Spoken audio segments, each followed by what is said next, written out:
What's up, guys? So we had CAF Champions League action. Sundowns going up against Ahly, and the game ending 1-1, meaning on aggregate it's 3-1 to Ahly, and they are through to the semi-finals of the CAF Champions League.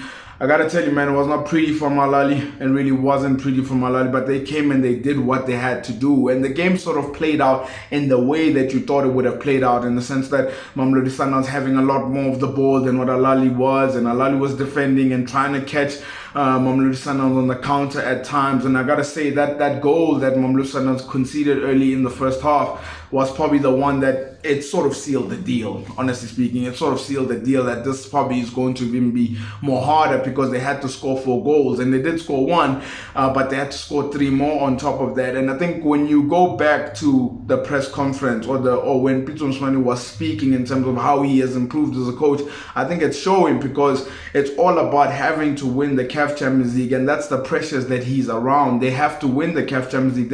It's not necessarily about who plays the best football. That is not what it is about, and that's not what people remember. When you go back through the history books in 20 years time, they're going to ask you who won the CAF Champions League in 2021. They're not going to ask you who played well or who played the best football, and that is what you're starting to see. There was a maturity in the way that Ahly were doing their game, and in terms of their patience as well. They were really patient. They really knew that they had to defend really well, and I think also they neutralized the threat of Shaulile, because he wasn't getting so much of the service from the players behind him. And as well as, I would say that Sundowns weren't really testing the goalkeeper enough, especially in the first half. In the second half, they really tried, and you can tell that they really threw everything. Sundowns threw everything, but when you look at the whole overall thing of the whole situation, I think Sundowns will be massively disappointed in the way that they exited this tournament. And you could see the chances that they had in Egypt and the chances that they had here. They definitely could have scored goals, but if I had to write out one liner to how the story plays out,